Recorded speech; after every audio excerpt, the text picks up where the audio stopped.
Je viens de faire un crime contre le budget. Je viens de prendre la photo pour la miniature de la vidéo et je me suis rendu compte d'une chose. J'avais plus, enfin moi, autant de moyens et de grands formats que de petits formats traditionnels. Je peux vous dire que le budget a explosé, c'est honteux, juste avant les fêtes, je sais pas ce qui m'a pris. Il y avait tellement de belles pièces qui sortaient. Bon, vous allez voir, c'est du lourd. Après générique. Oh, je me suis retenu pendant tout le mois de novembre. Là, j'en peux plus. Il faut que ça sorte. Oh, eh ben on se sent vachement mieux quand même.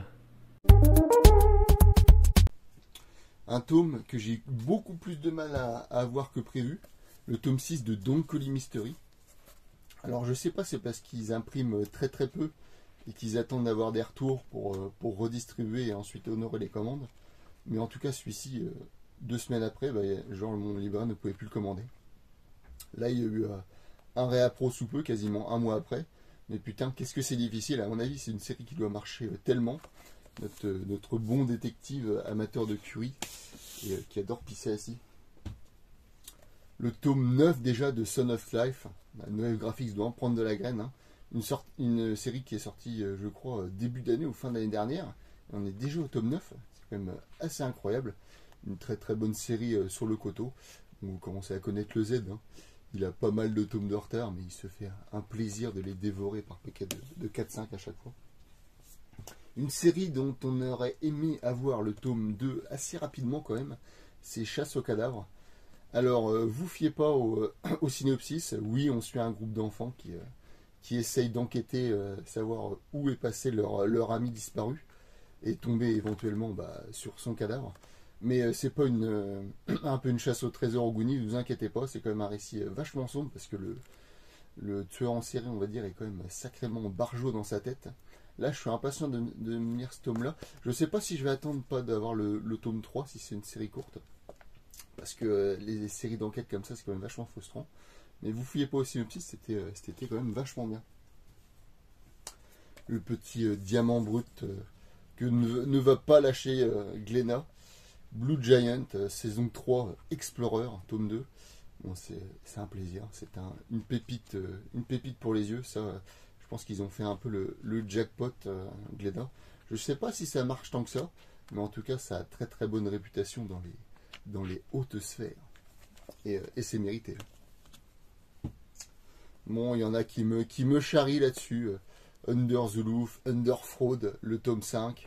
Bon, j'ai quand même apprécié ce tome 2, j'ai quand même apprécié ce tome 3.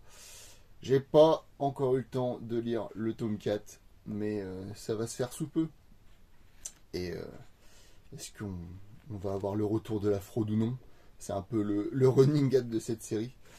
Mais bon, ça va. On va dire que ça va. Un petit isekai fantasy, on va dire plaisir coupable, Faraway Paladin, tome 11. Bon, c'est ce genre de série où je suis à jour à chaque fois, vous me demandez pas pourquoi. Donc on a Will et son groupe qui vont dans l'antre du dragon et qui vont devoir affronter un ennemi qui est quand même d'un certain niveau, un démon supérieur si je ne dis pas de bêtises. Bon, c'est du Sekai Fantasy, on aime bien, à la Frieren et tutti quanti. Hein. Le personnage principal dans Jumbo Max au tome 2, mais t'avais envie de lui coller des tartes tellement il était con. Il commençait à prendre les pires décisions pour le groupe. Ça m'a tellement frustré que j'ai pas encore lu ce tome 3. J'espère qu'il va se rattraper le 11 parce que là, il va juste te ruiner. J'avais juste envie de jeter le bouquin en fait. Bon là, on va se faire ça vite fait. 100 Bucket. Je n'y arrive jamais. 100 Bucket List of the Dead, tome 11. Très très belle cover. L'anime est sorti saison dernière ou cette saison, je ne sais plus. Si vous avez l'occasion, jetez-y un coup d'œil.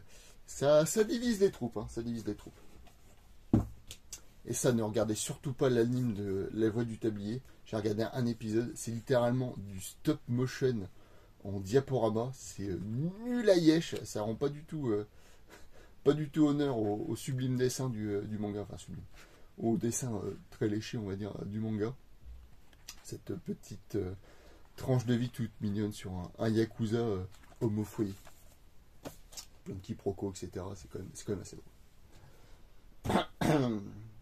Je l'avais pris en version normale. J'ai vu le prix de la version avec le puzzle de 500 pièces sa mère. Et ben je l'ai quand même pris. Je suis quand même un sacré pigeon. Mais bon, faut dire qu'ils font quand même des collectors, entre guillemets, hein, qui sortent du lot, nos amis de chez Pika pour cette série. Et je dois avouer que c'est quand même assez chiadé à chaque fois. Ils se font quand même bien chier pour nous faire plaisir. À un certain coup quand même. Le sexy cosplay doll. Ne vous fiez, comme d'habitude, pas au titre. Bon, certes, il y a des poses un peu sexy, mais ça reste quand même un récit tranche de vie très, très bateau et beaucoup plus axé sur le côté cosplay que sur le côté sexy quand même. Bon, les diffameurs ne vont cesser de diffamer et je suis sûr que j'ai montré des pages absolument qui vont au contraire de mes propos, mais bon, c'est pas grave, vous connaissez, c'est le zen. Bakemonogatari, tome 18, j'ai l'impression que c'est le retour des covers à peu près qualitatives. On en a eu 3-4 qui étaient absolument immondes. Mais là, ça reprend. Bon, voilà, on va rien dire. Toujours au great, au dessin, absolument incroyable. Par contre, au scénario, c'est toujours aussi alambiqué. Clap de fin pour Sido. On va pouvoir se faire un rush, sa mère, des derniers tomes qui nous restent à lire. Ça va être la pure dinguerie. Bon, ça se lit extrêmement vite le soir. Un petit coca, un petit cookie et une dizaine de tomes de Sido évidemment. Bon, faut pas abuser, je dois pas en avoir autant à lire. Faut que je regarde où c'est qu'il me marque page. J'arrive pas à le voir d'ici, c'est pas grave. Une série que je vais me délecter de finir. Bon, certes, ça coûte 12 balles, mais regardez-moi cette putain de cover. Ça claque quand même, je trouve. On a beau dire, le prix est absolument abusé. Juste pour un bonus d'une jaquette transparente et d'un putain de mot croisé à la fin. Mais bon, quand t'as l'objet dans la main et qu'il n'a pas ondulé grâce à cause de la chaleur, c'est quand même une pièce, une très belle pièce, je trouve. Par l'autrice de Doré d'Oro, bien sûr. Le tome 27 de Vinland Saga, alors le collector, faut aller se faire foutre. Hein. Payer 12 balles pour un calendrier de ses grands morts et une cover alternative. Bon, certes, elle était unique en France. Bon, je vais peut-être l'acheter un de ces quatre, je sais pas. Ou on va peut-être me l'offrir. Mais en tout cas, un tome quasiment de transition. Il se passe pas énormément de choses dans ce tome-là. Toujours Thorfinn. Il commence à y avoir des divisions au Vinland entre ceux qui sont pro-armes et ceux qui sont là pour installer une paix durable avec les autochtones, qui eux aussi commencent à sentir que le vinaigre commence à tourner. Ils sentent que ça pue un peu la mort. Thorfinn là, il n'est pas dans les meilleurs clous. Hein. Toujours une excellente série, on attend les tomes avec impatience. Fortnite of Apocalypse, tome 11. Bon là, je vais pas vous faire un topo. La suite de Seven Deadly Sins, en moins bien. L'eau retourne toujours à la mer. Alors derrière ce titre, plus que pédant. Oh, bah, d'ailleurs, j'ai toujours pas fini de le lire, je pensais que j'avais fini. Mais j'ai ma carte Pokémon reliquante qui est là.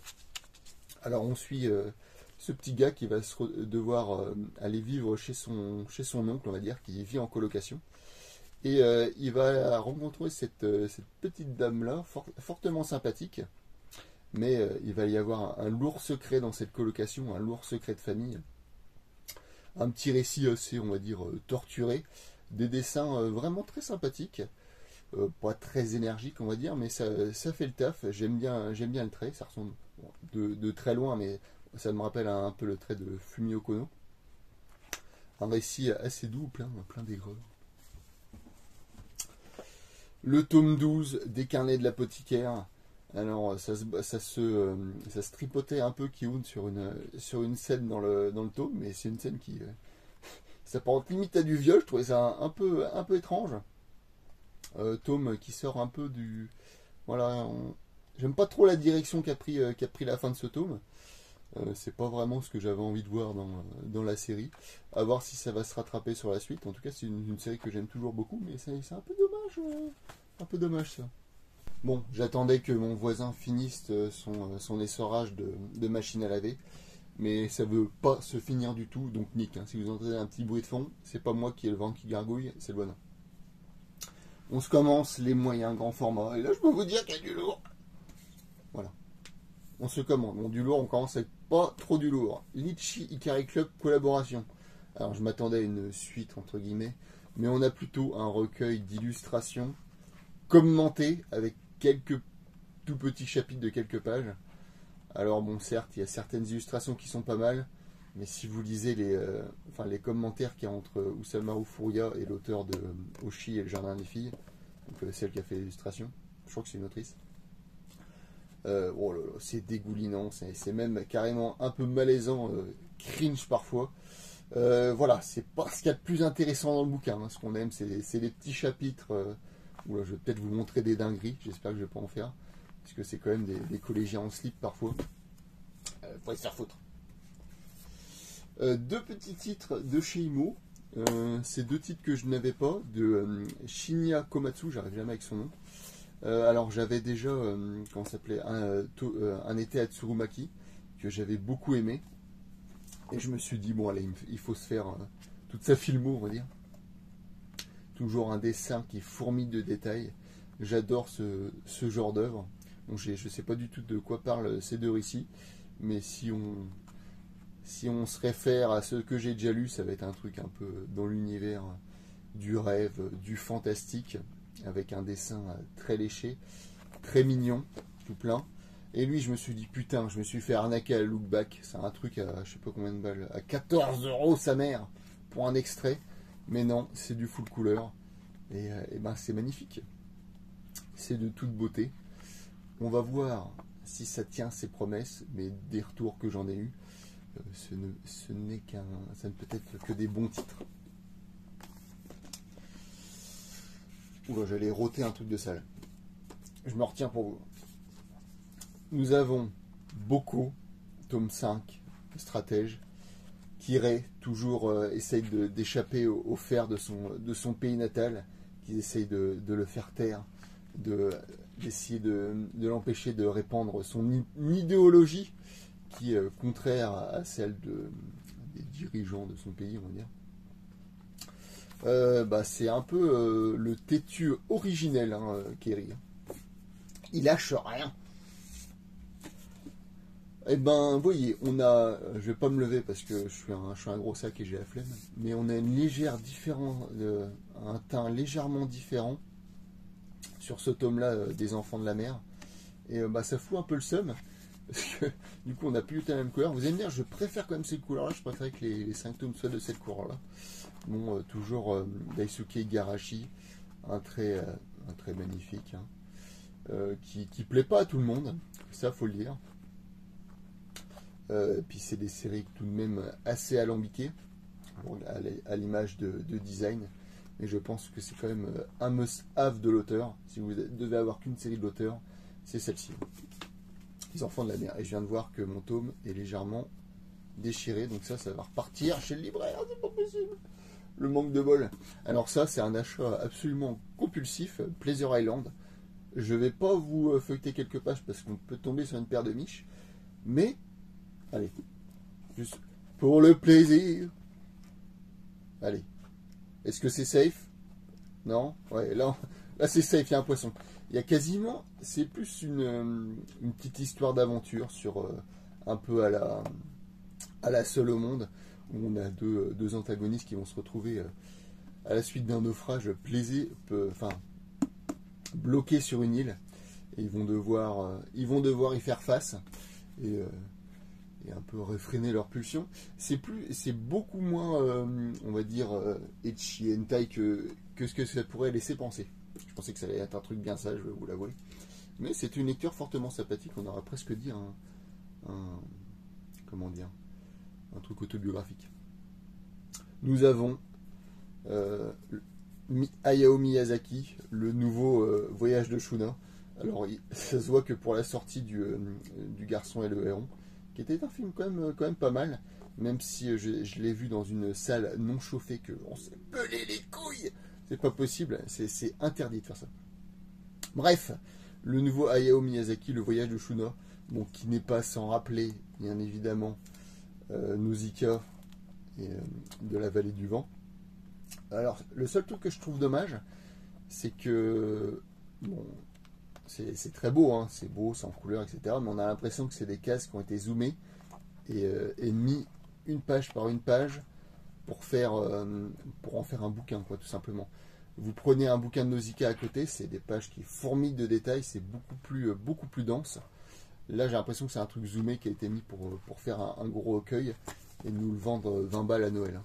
Vu au nombre d'exemplaires que ça a été tiré, c'est banco.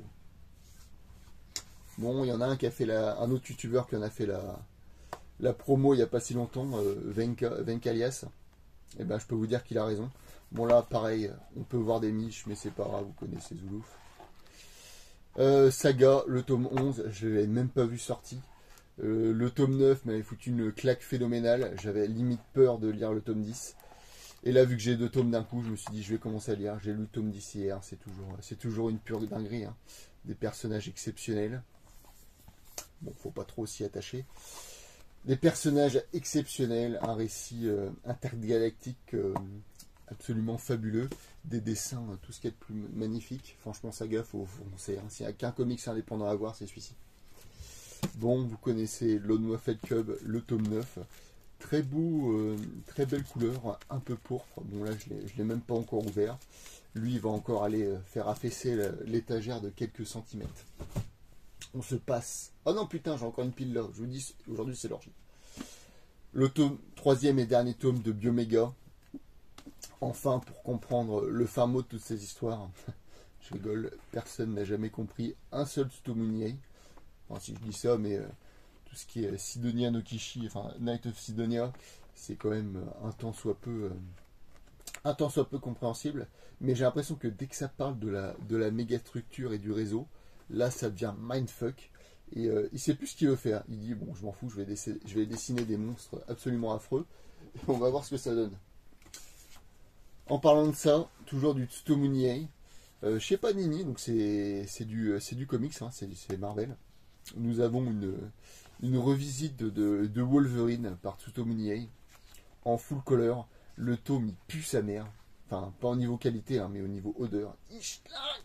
Jamais senti un papier qui sentait aussi mauvais. En fait, c'est littéralement Wolverine qui se retrouve transféré dans le réseau et combattre des méchants de Bioméga et de Blame. C'est juste ça en fait. Il en faut pas plus. Là, je vais pas vous feuilleter, sinon je vais aller en 11. La réédition enfin de la chenille de Shueiro Maruo, pardon. Donc adapté des œuvres de Rempo Edogawa. C'est du grand Maruo. Enfin, il me fallait celui-ci. Il m'en manque plus beaucoup pour avoir le full set du maître. Toujours une édition impeccable. Cartonnée, très très belle. Allez, une page. Une page. J'ai réussi. Hop. On va se terminer sur les colossales. Juste avant, la brique. Phoenix, l'oiseau de feu d'Osamu Tezuka. Je ne l'ai toujours pas commencé, je vais vous l'avouer. Donc là, vous allez me dire Zoulouf, espèce de petit enculé, tu vas me dire que tu as dépensé environ 120 balles dans 4 bouquins et tu n'as toujours pas commencé à lire? Eh ouais, c'est exact. Tezuka, faut pas en faire une overdose, faut y aller doucement, mais sûrement. L'important, c'est de l'avoir en étagère. Nous avons des frères Paul et Gaëtan Brisi, Don Quijote de la Mancha. Ça vous dit rien, c'est normal. C'est de la BD, c'est par ceux qui ont fait L'Enfer de Dante que j'avais beaucoup aimé. Et quand j'ai vu ce tome-là, je me suis dit, je ne peux pas passer à côté. Je ne sais pas si ça va tenir dans l'écran. Vous allez voir le dessin léché. Alors, j'ai vu une petite interview. Donc, il y a un des deux frères qui s'occupe uniquement des backgrounds et l'autre qui s'occupe de dessiner les personnages. Ils ont fait beaucoup de trucs, ces deux hommes-là. Notamment, ils ont travaillé sur pas mal de Disney. Donc, entre autres, Tarzan et Fantasia, si je dis pas de bêtises. De toute façon, les puristes, ils me diront en commentaire. En tout cas, nous avons là un super livre qui est magnifique. Bon, je ne l'ai pas encore lu, je l'ai acheté cette semaine. Mais on va suivre les aventures de Don Quijote. Et ce n'est pas sans rappeler du synopsis que j'ai vu Blast, on va dire. Parce qu'il y a quelques pages couleurs au moment des délires de Don Quirote. Et c'est sans rappeler les scènes de Blast dans Blast. Donc ça, je sens que c'est un récit qui va forcément me plaire. C'est au même prix que l'Enfer de Dante, mais il y a beaucoup plus de pages. Et en plus, il y a quelques pages couleurs. Donc c'est un pur régal. En plus, ça va, c'est du 29 € pour ce format-là. Rien à dire. Bon là, Georges Best nous a encore régalé d'un magnifique tome. Regardez-moi ces bestiaux. Donc là, nous avons Notre-Dame de Paris. Je vais juste vous montrer des images. Ça se passe de commentaires. Bon, là, c'est limite encore plus grand que Don Quirote de la Mancha. J'adore dire ça. Bon, bah, si vous avez vu Quasimodo, c'est ce récit-là. Hein, c'est le récit de Victor Hugo. Ça se passe de commentaires, hein, les dessins de Georges Best. Franchement, c'est magnifique. C'est des pièces de collection. On regrette juste de ne pas avoir quelques couleurs par-ci par-là. Mais bon, c'est pour chipoter. Il a quand même un magnifique noir et blanc. Ça fait plaisir aux yeux. Je voulais pas forcément continuer la série. Mais bon, au bout d'un moment, j'ai vu que le tas se réduisait. Le tas de collecteurs se réduisait. Bon, il n'y en aura que 5 x 35. J'ai même pas envie de calculer parce que ça me fait mal au porte-monnaie. Le tome 2 de Senseiya, version BD de Jérôme Alquier et Arnaud Dollen, en édition collector. Bon, l'écran est quand même magnifique. On avait quelques ex-libris que j'ai planqué derrière avec, mais c'est quand même un truc vachement sympathique. On se termine tranquillement avec de petites œuvres. Bon, celle-là, je ne l'ai pas déplastifiée, mais Fleur de Pierre, vous commencez à connaître. Une édition un peu nostalgique, vintage, aux éditions Revival. C'est du hardcover, c'est du très très qualitatif et le récit est poignant. Récit sur la résistance lors de la guerre en Yougoslavie. Et le mastodonte, commencez à savoir, tous les mois j'en achète un.